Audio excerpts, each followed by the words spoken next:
बच्चों, मैं आपकी इंग्लिश टीचर टीना सिंह। आप सभी का मेरे चैनल लर्निंग इंग्लिश पर बहुत बहुत स्वागत है। बच्चों, आज की वीडियो में हम डिस्कस करेंगे क्लास 11 की जो इंग्लिश बुक है स्नैपशॉट्स, और उसी स्नैपशॉट्स की लेसन नंबर 2 जिसका नाम है दी एड्रेस। और बच्चों, इसके ये जो दी एड्रेस है, इसके जो राइटर है वो है मार्गा मींगो। बच्चों, टाइटल को पढ़कर आपको ये समझ में आ गया होगा कि इस कहानी में किसी एड्रेस यानी कि किसी न किसी प्रकार की जानकारी बताई गई है। एड्रेस यानी कि हम समझते हैं किसी पते के बारे में, और पते के बारे में यहाँ किसी न किसी का पता ही बताया गया है। इसीलिए इस स्टोरी का जो आप टाइटल देख पा रहे हैं वो यहाँ पे क्या लिखा हुआ है, दी एड्रेस। तो चलिए बच्चों, इस स्टोरी को हम शुरू करते हैं। परंतु इस स्टोरी को शुरू करने से पहले एक छोटी सी जानकारी हम इस स्टोरी के बारे में आपको मैं बताती हूँ, और वो ये है जानकारी कि बच्चों, ये जो स्टोरी है ये किस कारण से यहाँ पे जैसे लिखा हुआ है दी एड्रेस, तो एड्रेस तो यानी किसका एड्रेस है और किसके एड्रेस के बारे में हमें ये जो स्टोरी है वो बताएगी। तो चलिए बच्चों, उस पर हम डिस्कस कर लेते हैं। ये जो पूरी कहानी है ये जो है हॉलैंड की है, और उस समय की बात है जब हॉलैंड में क्या मचा हुआ था, युद्ध मचा हुआ था, युद्ध का माहौल था। हॉलैंड में उस समय पूरी स्थिति जो है युद्ध की स्थिति बनी हुई थी, और जब इस युद्ध की स्थिति बनी हुई थी, पूरा माहौल जो है युद्ध का था। और स्टोरी के जो राइटर हैं जिसका नाम है मार्गा मींगो, उन्होंने इस स्टोरी में एक लेडी के बारे में बताया है जिनका नाम है मिसेस डॉर्लिंग। मिसेस डॉर्लिंग के बारे में इस कहानी में आप जानेंगे। एक और लेडी है जिसका नाम है मिसेस डॉर्लिंग। तो ये मिसेस डॉर्लिंग ने क्या किया, ये जो लेखक थी, लेखक जिनका नाम है मार्गा मींगो, और इनकी जो माँ थी, इनकी माँ से परिचित थी मिसेस डॉर्लिंग, जिसके बारे में अभी आप और विस्तार से इस स्टोरी के अंतर्गत जानेंगे। तो जो मिसेस डॉर्लिंग थी और जो लेखिका थी ये मार्गा मींगो, इनकी मदर ने लेखिका को बताया था। तो इनकी मदर ने क्या बताया था कि जब युद्ध का माहौल था उसी दौरान जो मिसेस डॉर्लिंग नामक एक लेडी थी जो इस पार्ट के अंतर्गत जिनके बारे में बताया गया है, तो मिसेस डॉर्लिंग ने बोला था क्योंकि युद्ध का माहौल मचा हुआ है तो ऐसा ना हो कि हमें जो है आपको भी इस जो घर को है हमेशा के लिए छोड़ के जाना पड़े और घर को खाली करना पड़े, क्योंकि युद्ध का माहौल बहुत ज़्यादा तेज़ उससे फैल रहा था, युद्ध की स्थिति बहुत ज़्यादा बिगड़ रही थी। तो उनकी माँ ने सोचा, और उनकी माँ को, इनकी लेखिका की माँ को, मार्गा मींगो की माँ को मिसेस डॉर्लिंग ने बोला कि भाई आप जो है अपने सारे सामान को, अपने घर के जो भी आपके मेन सामान है वो सारे जो हैं आप मिसेस डॉर्लिंग के घर पर रख दो। मिसेस डॉर्लिंग ने ही कहा उनकी माँ को, इनकी माँ को, कि आप जो है सारा सामान जो है रख दो, ताकि कभी भी भविष्य में ज़रूरत पड़ेगी या किसी प्रकार की आवश्यकता होगी तो वह जो है आकर अपने फ्यूचर में आकर अपने सारे सामान को जो है किसी भी प्रकार से वापस ले सकते हैं। और उस समय युद्ध का माहौल था, सामान पूरा यहाँ से वहाँ हो सकता था, इसीलिए उन्होंने कहा, मिसेस डॉर्लिंग ने मार्गा मींगो की मदर से कहा था कि भाई आप अपने सामान को पूरा हमारे यहाँ सुरक्षित रख दो, ताकि जब भी ज़रूरत होगी तो वह वापस भविष्य में लिया जा सकेगा। ऐसा उन्होंने बताया। किसने बताया था यहाँ पे? मार्गा मींगो की मदर ने बताया मार्गा मींगो को कि ऐसी स्थिति हुई थी। तो मार्गा मींगो की मदर ने अपना सारा घर का जो सामान था, जो भी मेन वस्तु थी, वो मिसेस डॉर्लिंग के यहाँ रखवा दिया था।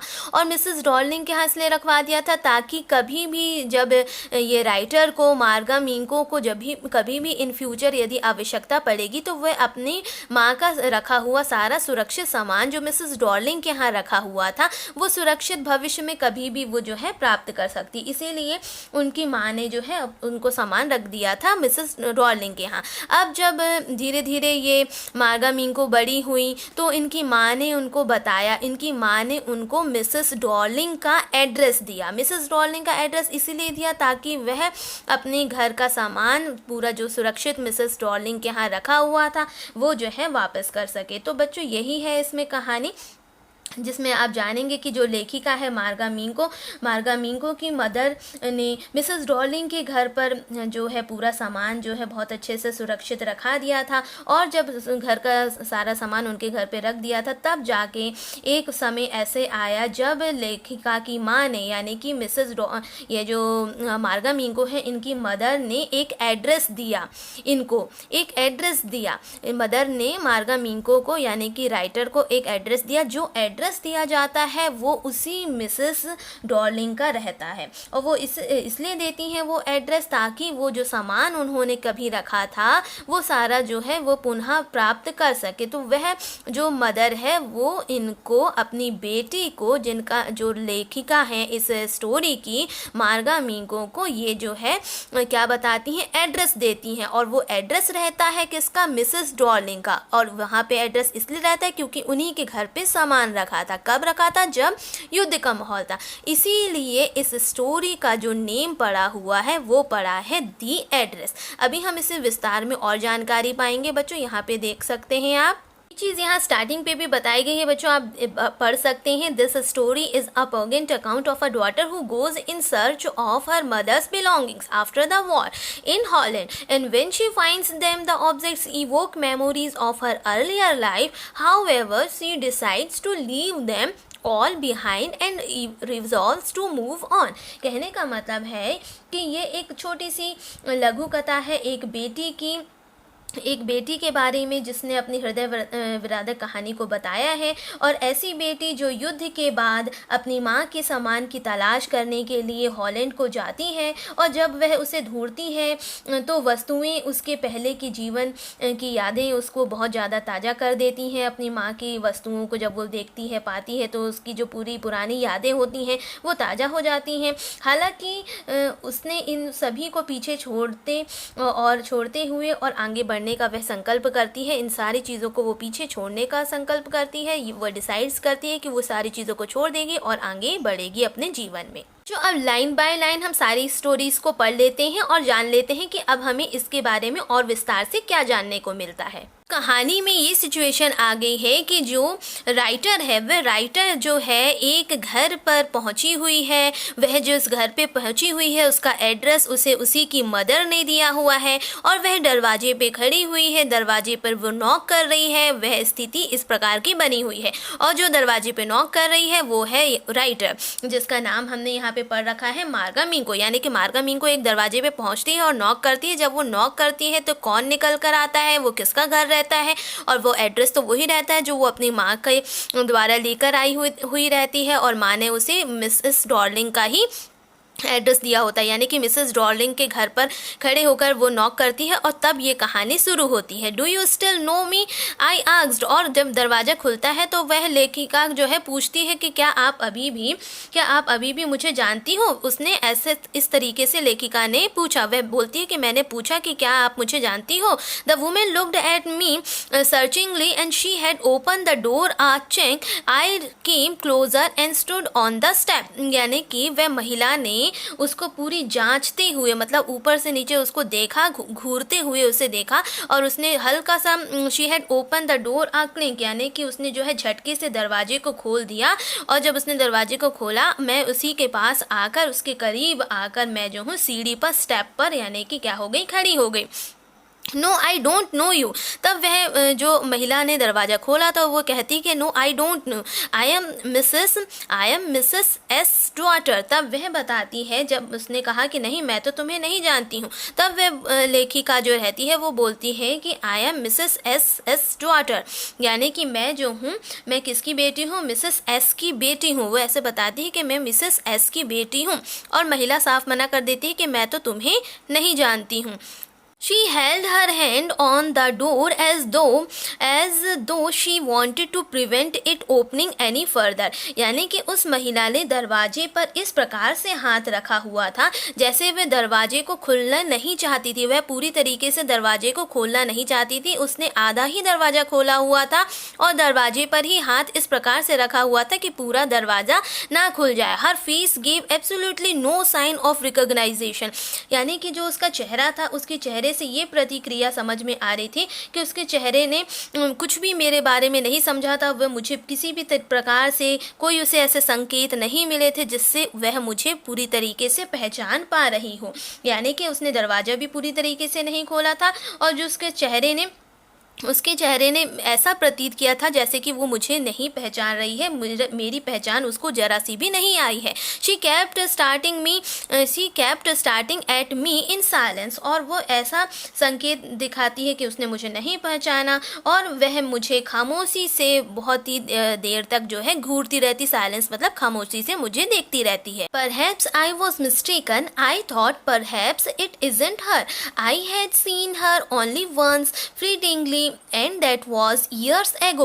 यानी कि वो जो लेखिका जब दरवाजे पे आती है और वो महिला जो है उसे चुपचाप देख रही है, तब वो सोचती है कि लगता है कि मैंने कोई गलती कर दी है, और वह इस प्रकार से सोचती है कि शायद मुझसे कोई गलती हो गई थी। और उसने ये भी सोचा कि शायद वह सही स्थान पर नहीं पहुंची है। उसे ऐसे लगा कि वह नहीं है जहां वह उसे पहुंचना था। मतलब कि वह मिसेस रॉलिंग के घर में तो जाना चाहती थी, परंतु उसे लगा कि वाकई में वो मिसेस रॉलिंग नहीं है। और वह ये भी जानती थी क्योंकि उसने मिसेस रॉलिंग को सिर्फ एक बार बिल्कुल क्षण भर के लिए फ्लीटिंगली, यानी कि बहुत ही कम समय के लिए, क्षण भर के लिए देखा था, वो भी कई वर्षों पहले देखा था। It was most probable that I had रंग द रॉन्ग बेल, और उसे ये लगता है कि हो सकता है संभवतः उसने क्या किया हो, गलत किसी दरवाजे की गलत घंटी उसने बजाई है, वह गलत स्थान पर पहुंच गई है। एक्चुअली में वो सही जगह पर पहुंची ही नहीं है, क्योंकि जिस प्रकार से वह महिला प्रतिक्रिया दे रही थी और वो ये रही थी कि वह तो उसे पहचानती ही नहीं है, तो उसने ये सोचा लेखिका ने कि शायद मैं गलती से गलत जगह पर आ गई हूँ।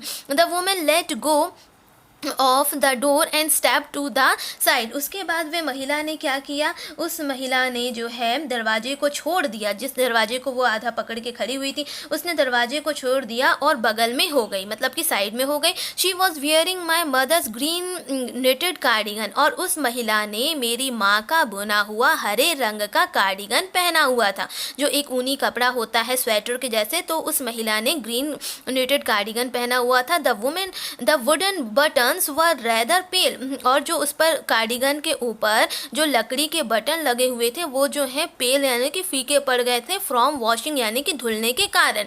And she saw that I was looking at the cardigan and half hid herself again behind the door। उस महिला ने जैसे ही ये देखा कि मैं उसके कार्डिगन जो उसने पहना हुआ है मैं उसे देख रही हूँ, तो उसने अपने आप को थोड़ा सा जो है आधा जो है दरवाजे के पीछे छुपा लिया। और जब उसने ये पाया कि मैं उसके कार्डिगन को देख रही हूँ तो उसने अपने आप को कहाँ पे छुपाने का प्रयास किया, दरवाजे के पीछे आधा छुपाने का प्रयास किया। But I knew now that I was right, लेकिन तब मुझे ये समझ में आ गया था कि मैं गलत नहीं हूँ, मैं सही जगह पर सही एड्रेस पर ही पहुंची हुई हूँ। You know my mother's I asked. जब इस तरह की स्थिति हुई और मैंने उसके कार्डिगन को भी पहचान लिया और वह उसने भी थोड़ा सा ये संकेत दे दिया कि हाँ वो शायद ये समझ रही थी कि वह जो है मैं उसको जो हूँ कहीं ना कहीं हम लोग का जो किसी प्रकार से परिचय रहा है। तो ऐसी स्थिति के बाद वह कहती है well you know my mother I asked. मैंने उससे पूछा तो क्या आप मेरी माँ को जानती थी। जब मैंने उस महिला से ऐसा पूछा, मिसेस डॉलिंग से ऐसा पूछा कि क्या आप मेरी माँ को जानती थी, have you come back said the women, तब उस मिसेस डॉलिंग ने रिप्लाई किया और क्या कहा कि क्या तुम वापस आ गई हो, क्या तुम वापस आ गई हो, ऐसा इस महिला ने कहा। I thought that no one had come back, और ये कहती है, यही महिला कहती है कि मुझे ऐसा नहीं लग रहा था, मैंने तो ये सोचा था कि कोई भी वापस नहीं आएगा, ओनली मी, केवल मैं। जब उस मिसेस डॉर्लिंग ने कहा कि मुझे तो लग रहा था कि कोई भी नहीं आएगा वापस, तब उस राइटर ने कहा कि केवल मैं ही यहाँ पर आई हूँ, ओनली मी उसने कहा। उसके बाद अ door open and close in the passage behind her, a musty smell emerged, यानी कि एक दरवाजा जो पीछे की मार्ग की तरफ था वो खुलता है और बंद होता है और वहां से कुछ गंदी सी स्मेल जो है निकल कर आती है। I regret I cannot do anything for you, मुझे बड़ा खेद है, मुझे बड़ा अफसोस है कि मैं तुम्हारे लिए कुछ भी नहीं कर सकती हूँ, कोई मदद नहीं कर सकती हूँ। I have come here specially on the train, उसके बाद राइटर बोलती है कि मैं यहाँ पर बहुत ही विशेषकर जो है ट्रेन से मैं यहाँ पर आई हुई हूँ। I wanted to talk to you, मैं आपसे किसी न किसी मतलब मैं क्या करना चाहती हूँ, मैं आपसे बात करना चाहती हूँ। फॉर अ मोमेंट यानी कि कुछ क्षण के लिए, कुछ ही समय के लिए मैं आपसे बात करना चाहती थी। It is not convenient for me now said the women, महिला यानी कि जिसका नाम था मिसेस डॉर्लिंग, वह कहती है कि नहीं ये अभी उचित नहीं है, इस समय तो ये बिल्कुल उचित नहीं है। आई कांट सी यू, मैं तुम्हें नहीं आई कांट सी यू, मैं तुम्हें अभी नहीं देख सकती। अनदर टाइम, फिर किसी समय देखा जाएगा, बट अभी this is not possible, this is not convenient for me, अभी ये कन्वीनियंट नहीं। She nodded and curtly close the door as though no one inside the house should be disturb, उसने जो है आराम से क्या किया, ऐसे सर को हिलाते हुए अपने दरवाजे को जो है उसने आराम से बंद कर दिया, बिल्कुल कॉशली बंद कर दिया, इस प्रकार से प्रतीत करते हुए कि शायद वे घर पर ही उपस्थित किसी अन्य व्यक्ति को, किसी अन्य जन को जो है, जैसे वो ये ना दर्शाना चाहती हो कि कोई आया हुआ है और उन्हें परेशान ना करना चाहती हो, इस हिसाब से उसने जो है दरवाजा बंद कर दिया। मिसेस डॉर्लिंग ने आराम से दरवाजा बंद कर दिया। अब जब दरवाजा बंद हो गया, I stood where I was on the step, मैं अभी भी वहां पर खड़ी हुई थी, जहां सीढ़ी थी मैं वहां पर ही खड़ी रही।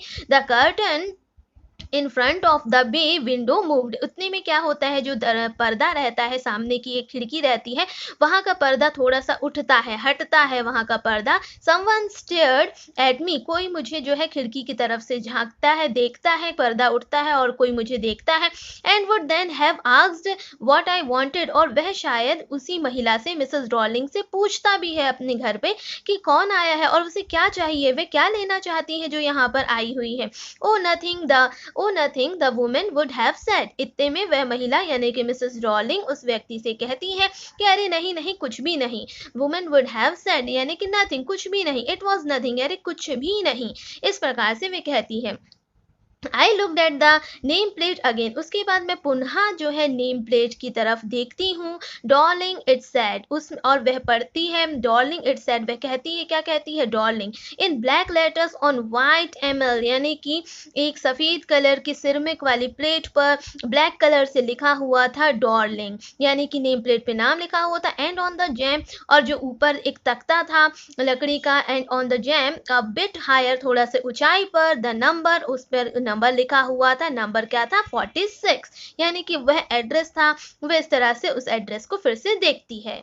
आगे देखते हैं। As I walk slowly back to the station I thought about my mother, यानी कि जैसे जैसे स्लोली मैं अपने स्टेशन की तरफ जो है मैं जा रही थी, तो मैं अपनी माँ के बारे में विचार कर रही थी। Who had given me the address years ago, जिन्होंने मुझे जो है कई सालों के पहले उस पते को दिया था, जिस पते पर वो अभी पहुंची हुई थी। और पते पे क्या लिखा हुआ था, डॉर्लिंग, और हाउस नंबर यानी कि नंबर क्या दिया हुआ था, 46। अब जब वह उस एड्रेस पे पहुंची, अब मिसेस डॉर्लिंग जो थी वो पहचानने से मना कर देती है, उसका कोई वेलकम नहीं करती है, इस तरह से वह बिहेव करती जैसे उसने उसको रिकॉग्नाइज ही ना किया हो, और हेल्प करने से भी मना कर देती। जब वे स्टेशन की तरफ जाती तो वो ये सब बातों को याद करती है। आई थॉट अबाउट माई मदर, माँ के बारे में उसके विचार आते हैं। हु हैड गिवन मी, जिन्होंने उस राइटर को जो है पता दिया हुआ था कई सालों के पहले। जब उसको पता मिला था अपनी माँ से, राइटर को जब पता मिला था अपनी माँ से, it had been the first half of the war, उस समय युद्ध का जो है आधा भाग चल रहा था, यानी कि युद्ध का जो है पहला आधा भाग उस समय चल रहा था। I was home for a few days, मैं घर पर ही थी। वह राइटर बताती है कि मैं कुछ समय के लिए, कुछ टाइम के लिए मैं घर पर ही थी। And it struck me immediately, और तुरंत मेरे दिमाग में एक चीज़ आई, that something or other about the rooms, room के बारे में मेरे दिमाग में अचानक ये चीज़ें आई। एंड क्या चीज़ें आई, रूम्स हैड चेंज, कि कुछ ना कुछ कमरे में किसी न किसी प्रकार का परिवर्तन हो रहा है।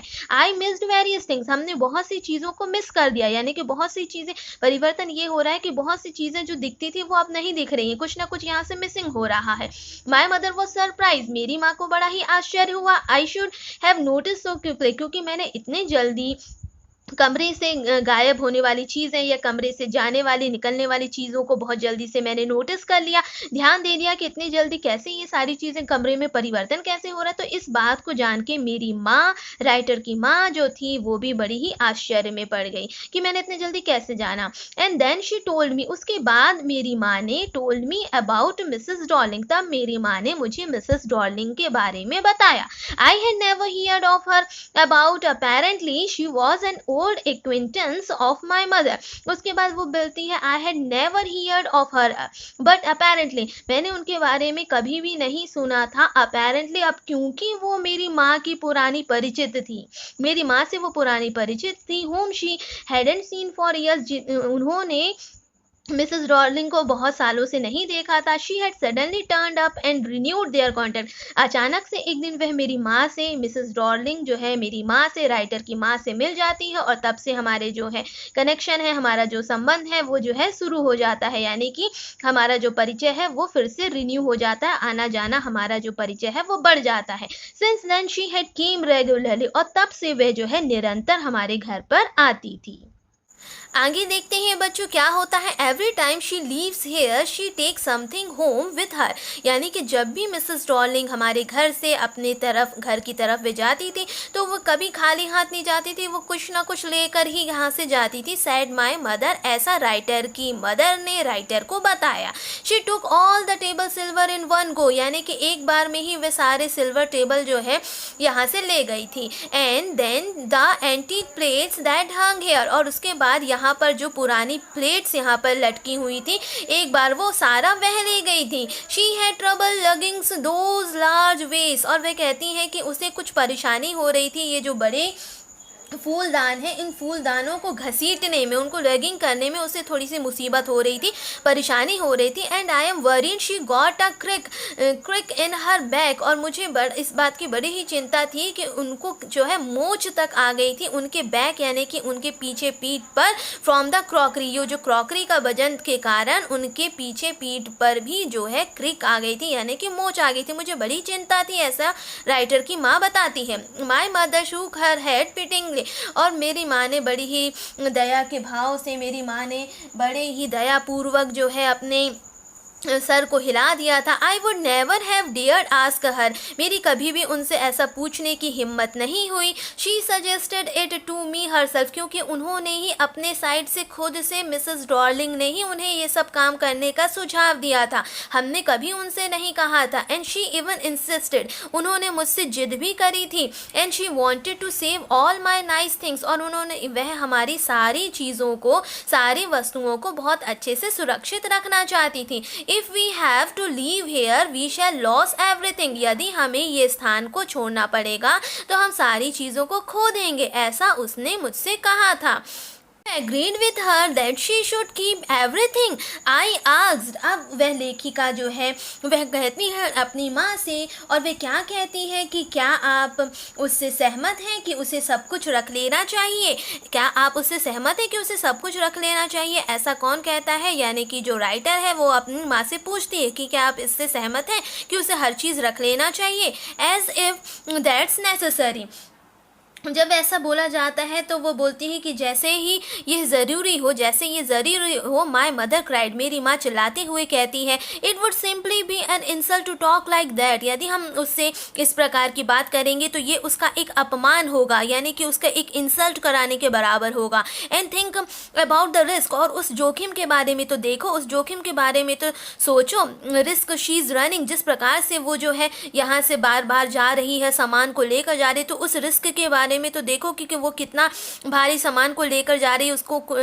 मोच तक आ गई, उसे जो है प्रॉब्लम तक हो गई। Each time she goes out of her door with a full suitcase और बैग, जितनी बार भी वो घर पर आती है और जब वो अपने घर से बाहर निकलती है तो वो हर बार बाहर निकलने के समय खाली हाथ नहीं जाती, फुल ऑफ सूटकेस या फुल ऑफ बैग के साथ ही वह बाहर जाती है। तो उससे ऐसा पूछना कि क्या वह सारा ही सामान रख लेना उचित होगा, तो ये उसके एक अपमान होगा, इसीलिए उसकी माँ जो है चिल्लाती है। और मतलब कौन चिल्लाती है, राइटर की माँ चिल्लाती है, और वह राइटर से कहती है इस प्रकार से कि ये अपमान होगा उससे इस प्रकार से पूछना। क्या तुम उसके कष्ट को नहीं देख रहे हो, क्या तुम नहीं देख रहे हैं कि वो कितना रिस्क उठाकर सारी वस्तुओं को समय जितनी बार भी यहाँ से जाती है तो हर बार बैग या सूटकेस भर कर ले जाती है।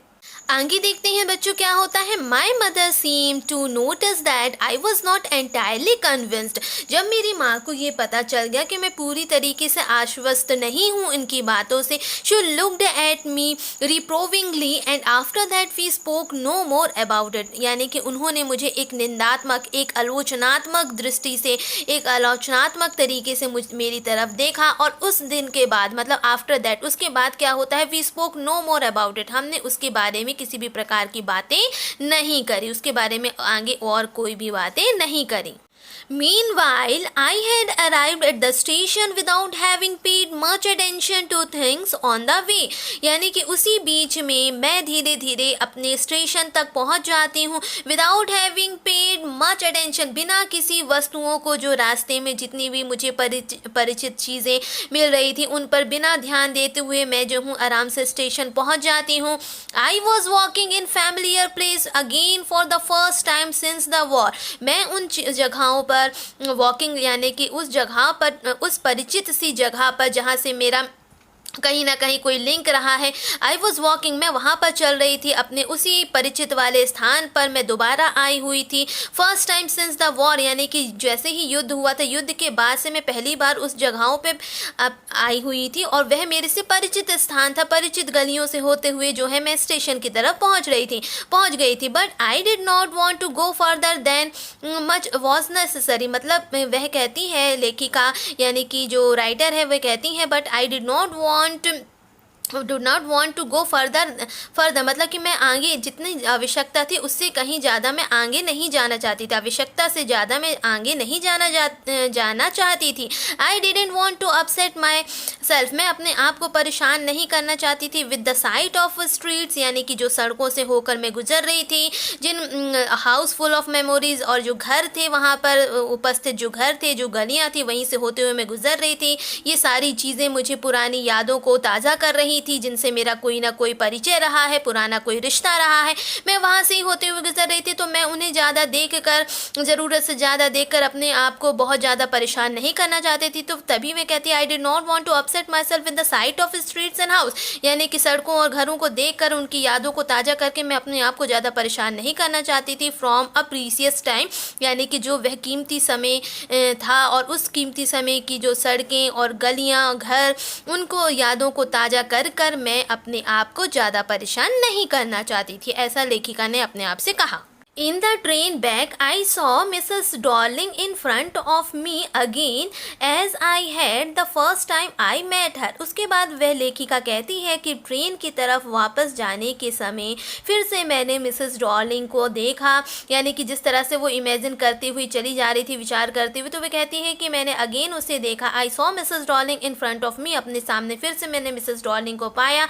Again as I had the first time, अब जैसे कि क्योंकि वह उनसे जो है फर्स्ट टाइम मिल रही थी। I met her from the first time, वह उससे पहली बार मिल रही थी। इट वॉज द मॉर्निंग, और यह पहला सुबह थी। It was the morning after the day, ये उस दिन के बाद की पहले सुबह थी जिस दिन मेरी माँ ने, my mother had told me about her, जिस दिन मेरी माँ ने मिसेस डॉर्लिंग के बारे में मुझे बताया था। ये उसी दिन के अगली सुबह थी, ये उसी दिन की अगली सुबह की बात हो रही थी। और वह इस तरह से जो है विचार करती रहती है, सोचती रहती है जब वह ट्रेन की तरफ जाती है, तो और वह सोचती है मिसेस डॉर्लिंग के बारे में और उस समय के बारे में जब माँ ने बताया था। I had got up late, अब वह ये याद करती है कि वह उस दिन लेट उठी थी। लेट वो गॉट अप हुई थी, यानी कि सोकर वह लेट उठी थी। एंड कमिंग डाउन स्टेयर, जब वह सीढ़ी से उतर कर नीचे आती है, वह क्या देखती है, I saw my mother about to see someone out, यानी कि मेरी माँ जो है किसी को विदा कर रही थी। I saw my mother about to see someone out, किसी को जाते हुए वो जो है विदा कर रही थी। A woman with a broad back, यानी कि एक ऐसी महिला जिसका जो पीठ का सिरा था, जो उसका जो पीछे का साइड था, वो बहुत ज़्यादा, उसकी जो पीठ थी बहुत ज़्यादा चौड़ी थी। वो मेरी माँ जो है उनको जो है विदा कर रही थी। ऐसा वह पाती है जब वह सो के उठती है। ये सारी चीज़ें, वो जो है विचार उसको जो है याद आ रहे थे। उस दिन की सुबह उसे याद आ रही थी जिस दिन माँ ने बताया था उस महिला के बारे में, मिसेस डॉर्लिंग के बारे में। उसी ही अगले दिन के बारे में वो जो है विचार कर रही है, सोच रही है। There is my daughter said my mother and she beckon to me, यानी कि मेरी माँ ने, देयर इज़ माई डॉटर ये मेरी बेटी है, ऐसा मेरी माँ ने कहा। शी बैकन टू मी यानी कि उन्होंने मुझे इशारे से बुलाया और उस महिला से बताया कि ये मेरी बेटी है। The woman nodded and picked up the suitcase under the coat rack यानी कि उस महिला ने सिर को हिलाते हुए और पिक्ड अप यानी कि उठाया, क्या उठाया, सूटकेस को उठाया। कहाँ से उठाया? अंडर द कोट रैक से के नीचे से उसने जो है एक सूटकेस को उठाया, पिकअप किया।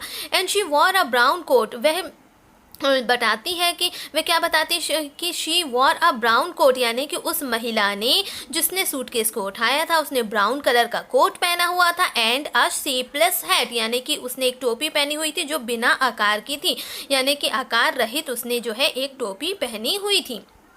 तो ये क्या होता है, जैसे कि वह माँ जो है उसको बताती है कि बेटा ये जो है सामान ले रही उनकी तरफ बताती है इस तरह से, और जब उसको इशारे से वह पुनः बुलाती है अपने पास और बताती है कि ये मेरी बेटी है, और वह जो है सूटकेस उठाने लगती है। और ये चीज़ आपको बताया था कि शुरू में कि ये वह जो राइटर है वह उस मिसेस डॉर्लिंग से बहुत पहले क्षण भर के लिए ही मिली थी। तो ये क्षण भर का समय यही था जब वह सूटकेस को उठा के जाने लगती है, और इतने में ही उसकी माँ, राइटर की माँ बताती कि ये मेरी बेटी है, और वह सर हिलाते हुए सूटकेस को उठाते हुए अपने कोट रैक के नीचे से, और ब्राउन कलर का कोट उस समय वो पहनी हुई रहती है और उसकी शेपलेस हेड रहती है, और ऐसा कह के वो वहाँ से निकलने लगती है।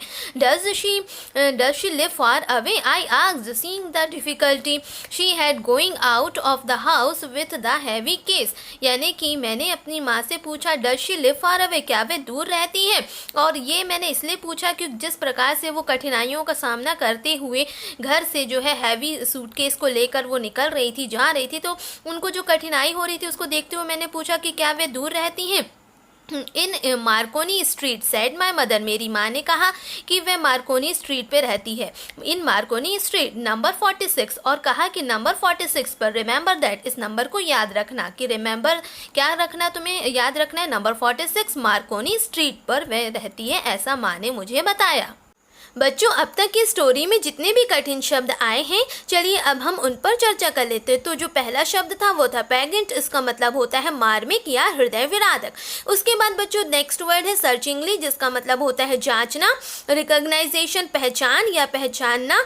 इसके बाद फ्लीटिंगली यानी कि क्षण भर के लिए, परहैप्स का अर्थ होता है शायद, पेल का अर्थ होता है फीका, मस्टली का अर्थ होता है बासी, नॉडेड का मतलब होता है बच्चों हिलाना, और उसके बाद है कर्टियसली का मतलब होता है सतर्कता पूर्वक, कर्टेन का मतलब पर्दे, इमीडिएटली का मतलब अचानक, लगिंग का मतलब होता है घसीट कर ले जाना। उसके बाद है बैकऑन का मतलब होता है इशारा करना। उसके बाद है एक्विटेंस का मतलब होता है परिचित, सरप्राइज यानी भौचक्का होना, रेगुलरली का मतलब होता है निरंतर, शूक का अर्थ होता है बच्चों हिलाना। उसके बाद है पिटांगली का मतलब होता है दयापूर्वक, पीटी वर्ड से ये बना हुआ है। उसके बाद है सजेस्टेड, जिसका अर्थ होता है सुझाव देना या सुझाव करना, किसी प्रकार का सुझाव देना। हंग का मतलब होता है लटके हुए होना, उसे कहा गया है हंग। उसके बाद है रिप्रोविंगली, इसका मतलब होता है आलोचनात्मक का अर्थ होता है रिप्रोविंगली। उसके बाद है मीनवाइल यानी कि बीच में। उसके बाद है बच्चों मेमोरीज यानी कि यादें या स्मृतियाँ, और शेपलेस यानी कि आकारहीन, और उसके बाद है प्रीशियस यानी कि कीमती। तो बच्चों ये सारे कुछ ऐसे कठिन शब्द थे जो अब तक की स्टोरी में हमको मिले। तो बच्चों हमें इनको भी बहुत अच्छे से समझने की ज़रूरत है, ताकि जब भी हम स्टोरी का अध्ययन करें तो ये सारे कठिन शब्दों को हम अच्छे से समझ सकें। बच्चों अब तक की स्टोरी में इतना ही। बहुत जल्दी मैं आपके साथ इसका नेक्स्ट पार्ट लेकर भी आऊँगी, जिसमें आपको जो रिमेनिंग हमारी पार्ट बची हुई है स्टोरी का, हम उसका अध्ययन करेंगे। तो बच्चों इस वीडियो में इतना ही। Thank you.